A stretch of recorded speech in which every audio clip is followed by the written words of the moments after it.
Hello dear student, कैसे हैं आप? उम्मीद है आप सब खैरियत से होंगे।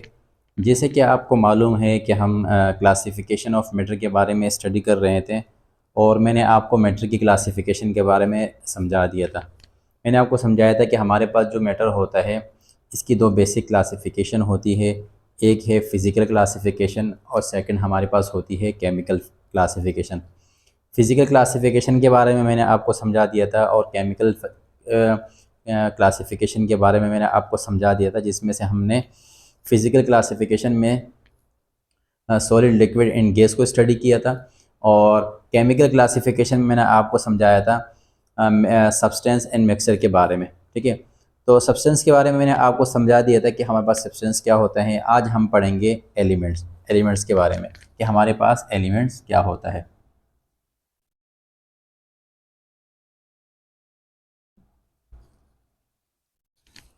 एलिमेंट से पहले हम एटम के बारे में थोड़ा बहुत समझ लेते हैं, उसके बाद हम एलिमेंट को समझते हैं।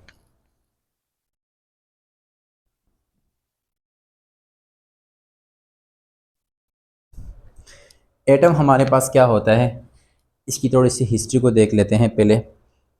एटम के बारे में सबसे पहले जो हमें एक कॉन्सेप्ट या एक आइडिया दिया था वो हमारे पास एक ग्रीक फिलोसोफर थे जिनका नाम था डेमोक्राइटस।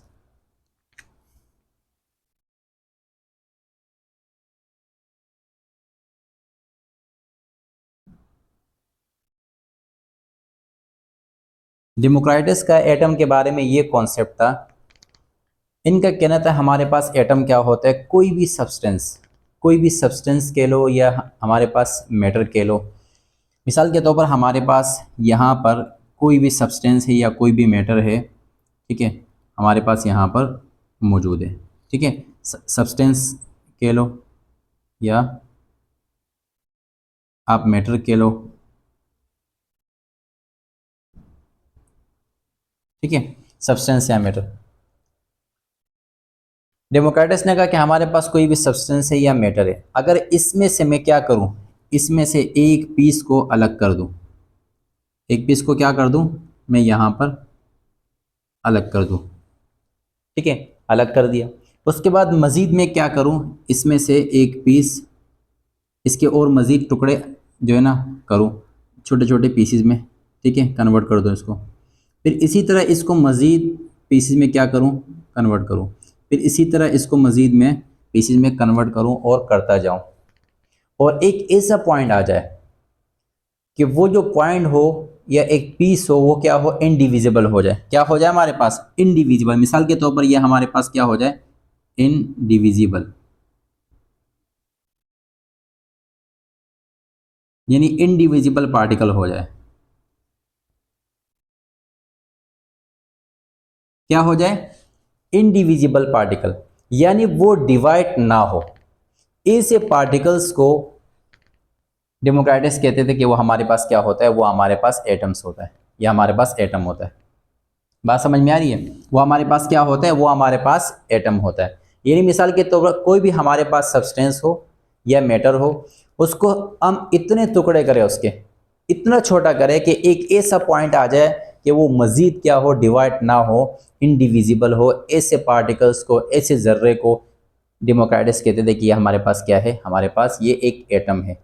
बाद में एक साइंटिस्ट से डेल्टन, इन्होंने एटॉमिक पे थ्योरी भी दी थी, जिसे डेल्टन एटॉमिक थ्योरी के नाम से जानी जाती है। ठीक है, अब ये जो हमारे पास डेमोक्राइटस, जिन्होंने ये एटम के बारे में कॉन्सेप्ट दिए थे, ग्रीक फिलोसोफर है।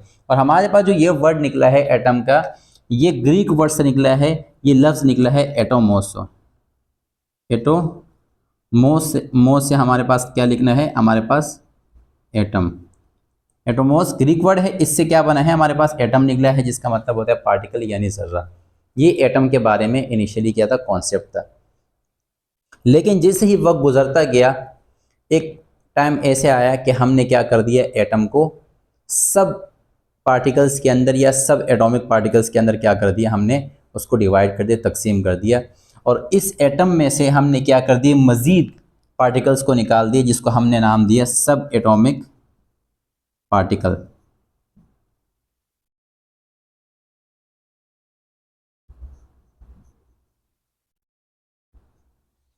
वो सब एटॉमिक पार्टिकल्स हमारे पास कौन से थे? वो हमारे पास थे इलेक्ट्रॉन, वो हमारे पास थे प्रोटॉन्स, वो हमारे पास थे न्यूट्रॉन्स, वो हमारे पास थे हाइफ्रॉन, वो हमारे पास है न्यूट्रिनो। सही है, एंटीन्यूट्रिनो, बहुत सारे। ये हमारे पास जो कॉमन है वो कितने हमारे पास है? इलेक्ट्रॉन, प्रोटॉन और न्यूट्रॉन। इस एटम को मजीद डिवाइड कर दिया हमने, कहा जो इनडिविजिबल पार्टिकल है उससे भी क्या कर दिया? मजीद डिवाइड कर दिया। और जो डेमोक्राइटस का कॉन्सेप्ट था इसको क्या कर दिया? गलत साबित कर दिया। साइंस ने जो तरक्की की है वह ऐसे ही की है कि एक चीज़ पर बार बार क्या करना, उसको स्टडी करके उसमें से बहुत सारी चीज़ों को क्या करना? ईजाद करना। ठीक है, उसमें से पार्टिकल्स को निकाल लिए। अब अगर हम एटम के थोड़े स्ट्रक्चर के बारे में अगर हम देखें, देखिए हमारे पास जो एटम होता है इसका स्ट्रक्चर कुछ यूँ होता है। दो पार्ट होते हैं इसके, एक सेंटर वाला पार्ट होता है और एक आउटर मोस्ट बाहर वाला पार्ट। जो सेंटर वाला पार्ट होता है इसको हम कहते हैं न्यूक्लियस। इस न्यूक्लियस के अंदर हमारे पास जो पार्टिकल्स होते हैं वो कौन कौन से होते हैं? एक हमारे पास होता है प्रोटॉन और सेकंड हमारे पास होता है न्यूट्रॉन। हमारे पास जो बाहर वाले साइड होता है, जो बाहर वाला एरिया होता है, सही है, इसको कहते हैं हम शेल। शेल भी बोल सकते हैं इसको, ऑर्बिट बोल सकते हैं इसको, एनर्जी लेवल्स बोल सकते हैं। ठीक है, अब इसके अंदर हमारे पास होते हैं इलेक्ट्रॉन। इलेक्ट्रॉन क्या करते हैं? रिवॉल्विंग करते हैं अराउंड द न्यूक्लियस। अब हमारे पास जो इलेक्ट्रॉन होता है इस पे चार्ज होता है, इस पे कौन सा चार्ज होता है? इस पे माइनस चार्ज होता है। और हमारे पास जो न्यूट्रॉन होता है इस पे कोई चार्ज नहीं होता, ये न्यूट्रल होता है। ठीक है, और हमारे पास जो प्रोटॉन होता है इस पे कौन सा चार्ज होता है? इस पे प्लस चार्ज होता है। और ओवरऑल जो हमारे पास जो एटम होता है उस पर कोई चार्ज नहीं होता। हमारे पास जो एटम होता है वो क्या होता है? न्यूट्रल होता है। क्योंकि इलेक्ट्रॉन प्रोटॉन एक दूसरे के इफेक्ट को क्या कर देते हैं? वो कैंसिल कर देते हैं, और एज अ एटम हमारे पास क्या होता है? वो न्यूट्रल होता है। अल्लाह ताला ने हमारे पास एटम्स को क्या बनाया है? न्यूट्रल बनाया है। अगर एटम को अल्लाह ताला न्यूट्रल नहीं बनाता तो हम किसी भी चीज़ को उठाते तो इनिशियली हमें क्या लगता है? हमें करंट लगता है। मिसाल के तौर पर अगर ये मार्कर है तो ये किससे बना हुआ है? ये हमारे पास एक मैटर है, एक सब्सटेंस है, ये छोटे छोटे पार्टिकल से मिलकर बना हुआ। अगर इसे हम उठाते तो हमें क्या लगता है? हमें करंट लगता। लेकिन ऐसा नहीं होता। क्यों नहीं होता? क्योंकि अल्लाह ताला ने इस एटम को किससे बनाया है? जिस एटम से बनाया है वो एटम हमारे पास क्या है? वो हमारे पास न्यूट्रल फॉर्म में है। ठीक है, यहाँ तक तो बात समझ में आ गई होगी आपको एटम के बारे में। अब हम बात करते हैं एलिमेंट्स के। हमारे पास एलिमेंट्स क्या होते हैं? अब देखिए, एलिमेंट को समझ लेते हैं। मैंने आपको जब क्लासिफिकेशन, केमिकल क्लासिफिकेशन समझाई थी तो मैंने आपको कहा था कि केमिकली हमारे पास जो मैटर होता है, केमिकली दो क्लासिफिकेशन होती है। एक हमारे पास होता है सब्सटेंस, और जो सेकंड हमारे पास होता है वो हमारे पास होता है मिक्सचर। ठीक है, मैटर दो फॉर्म में पाया जाएगा, या तो प्योर फॉर्म में या इम्प्योर फॉर्म में। अगर प्योर फॉर्म में पाया जा रहा है तो उसे हम क्या कहते हैं? सब्सटेंस। और अगर इम्प्योर फॉर्म में पाया जाए उसको हम क्या कहते हैं? उसको हम कहते हैं मिक्सचर। फिर मैंने समझाया था सब्सटेंस के बारे में, मैंने आपको डिटेल से समझा दिया था। उसके बाद मैंने आपको समझाया था कि हमारे पास सब्सटेंस मजीद दो तरह के होते हैं। एक हमारे पास होते हैं कंपाउंड एलिमेंट,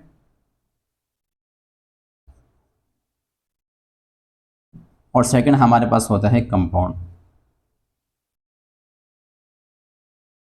ठीक है, एलिमेंट्स और कंपाउंड। तो आज हम एलिमेंट्स के बारे में समझेंगे। एलिमेंट से पहले मैंने आपको एटम का थोड़ा बहुत कॉन्सेप्ट दे दिया है। ठीक है, अब हम एलिमेंट को समझते हैं कि हमारे पास एलिमेंट क्या होता है। सबसे पहली अगर हम बात करें कि हमारे पास जो एटम होता है, जो एलिमेंट होता है, पहली बात क्या है कि हमारे पास क्या है? हमारे पास जो एलिमेंट है ये एक सब्सटेंस है। क्या है? प्योर सब्सटेंस है। क्या है?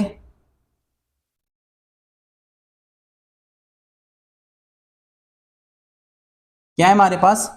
प्योर एक सब्सटेंस है हमारे पास। सेकंड की अगर हम बात करें कि हमारे पास जो एलिमेंट बना हुआ होता है, जिन एटम से मिलकर बना हुआ होता है, वो एटम हमारे पास क्या होते हैं? एक जैसे होते हैं, सेम टाइप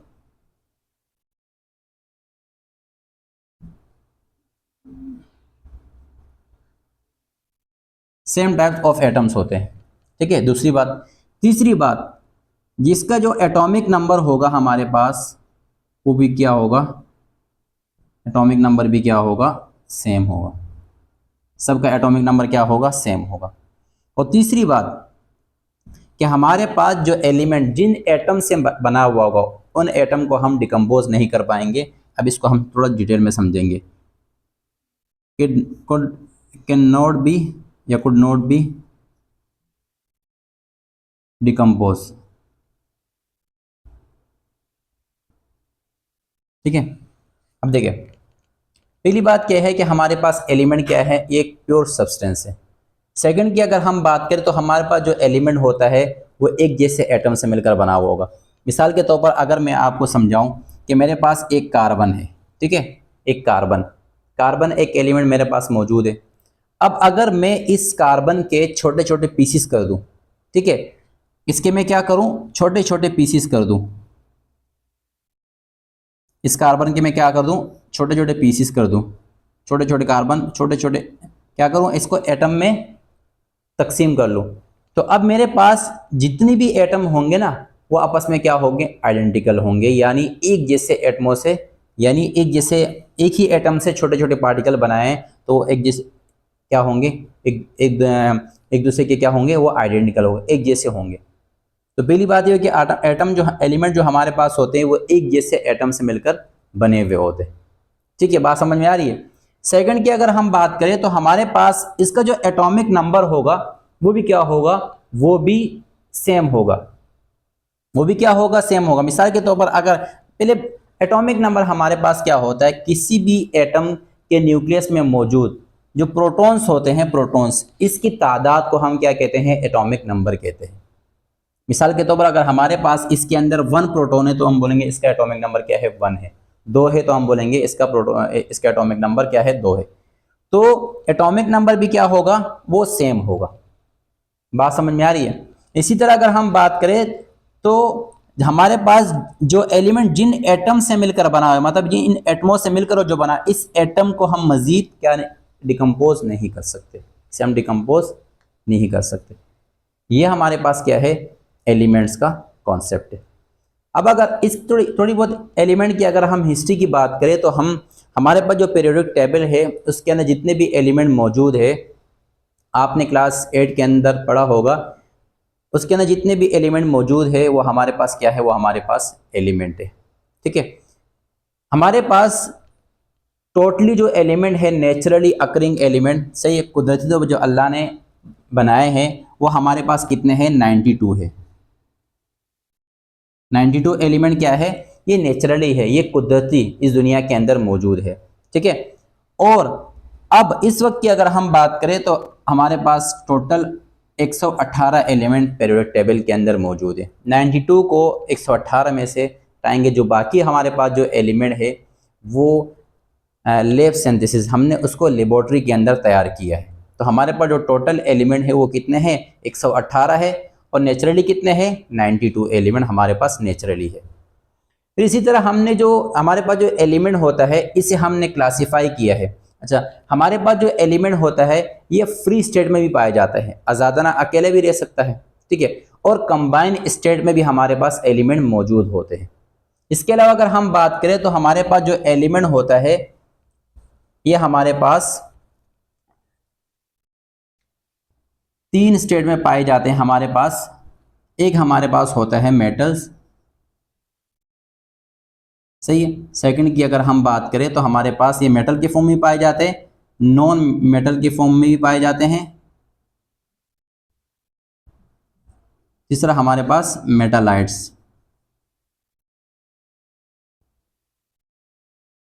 ठीक है। हमारे पास मेटल्स होते हैं, ये हमारे पास जो एलिमेंट्स होते हैं हमारे पीरियोडिक टेबल के अंदर वो मेटल्स होते हैं, नॉन मेटल्स होते हैं, मेटालाइट्स होते हैं। ये जो टॉपिक है ये आप यहाँ हमारा यहाँ का नहीं है, आगे जाके आप टेबल वाले चैप्टर के अंदर इसे हम डिटेल से पढ़ेंगे, ठीक है, कि मेटल्स क्या है, नॉन मेटल्स क्या है, मेटालाइट्स क्या है। और इसी तरह का हम स्टेट की बात करें तो हमारे पास जो एलिमेंट है स्टेट्स की अगर हम बात करें तो हमारे पास पहली बात ये फ्री स्टेट में भी रह सकते हैं और कंबाइन आज़ादाना तौर पर भी रह सकते हैं और कंबाइन स्टेट में भी हमारे पास ये हो सकते हैं, ठीक है, एलिमेंट्स। इसके अलावा अगर हम इसकी फिजिकल स्टेट की बात करें तो हमारे पास ये फिजिकल स्टेट का ये सॉलिड फॉर्म में होता है, हमारे पास सॉलिड फॉर्म में पाए जाते हैं। सेकंड की अगर हम बात करें तो हमारे पास लिक्विड फॉर्म में होते हैं और इसी तरह हमारे पास गैसियस फॉर्म में पाए जाते हैं। सबसे ज़्यादा सॉलिड फॉर्म में होते हैं, फिर लिक्विड, फिर गैसियस फॉर्म में होते हैं, ठीक है। तो ये हमारे पास क्या है, इसकी फिजिकल स्टेट है। इसके अलावा अगर हम बात करें तो आपने अक्सर देखा होगा कि हम मिसाल के तौर पर अगर हमारे पास हाइड्रोजन होता है, हाइड्रोजन,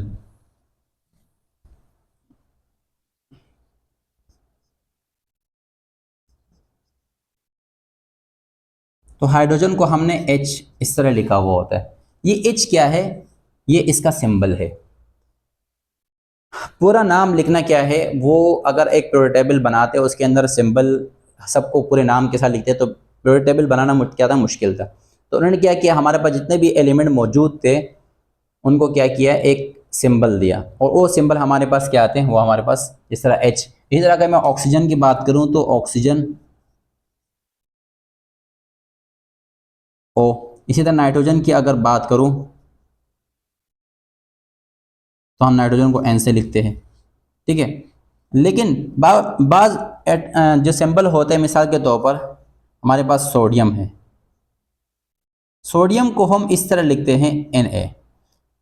तो एक सवाल आता है कि सर ये तो S है स्टार्ट में, आपने Na क्यों लिखा है? तो इसी हमारे पास जितने भी एलिमेंट है इसे 4 लैंग्वेज से लिए गए हैं। हमारे पास कौन कौन से लैंग्वेज है, हमारे पास 4 लैंग्वेज है। फर्स्ट लैंग्वेज की अगर हम बात करें तो वह हमारे पास है इंग्लिश।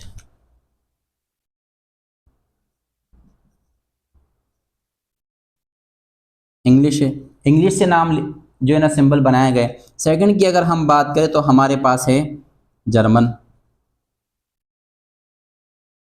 इसी तरह अगर हमें तीसरे की बात करूं तो हमारे पास जो तीसरा है ग्रीक, और फोर्थ की अगर मैं बात करूं तो वह हमारे पास है लैटिन। यानी 4 लैंग्वेज जो हमारे पास सिंबल है ये 4 लैंग्वेजेस से लिए गए हैं। फर्स्ट हमारे पास है इंग्लिश, सेकंड हमारे पास है जर्मन, और थर्ड हमारे पास है ग्रीक, और फोर्थ हमारे पास है लैटिन। तो ये 4 लैंग्वेजेस से हमारे पास जो एलिमेंट है इसे सिंबल दिए गए हैं। तो आपको एलिमेंट के बारे में आई होप समझ में आ गया होगा। कुछ हमारे पास है जिसे हम लिख लेते हैं। जिस तरह अगर मैं बात करूं कि हमारे पास जो हाइड्रोजन है, हाइड्रोजन की अगर मैं बात करूं तो हमारे पास ये लिया गया है ग्रीक वर्ड से। ये किससे लिया गया है, हमारे पास क्या है, इसका जो सिंबल लिया गया है ये ग्रीक वर्ड से लिया गया है। इसी तरह अगर मैं बात करूं बोरोन, बोरोन हमारे पास क्या है, एक एलिमेंट है। तो हमारे पास ये जो सिंबल है ये लिया गया है किससे, हमारे ये लिया गया है लैटिन से, लातीनी ज़बान से क्या है ये लिया गया है। बात समझ में आ रही है। इसी तरह अगर मैं बात करूं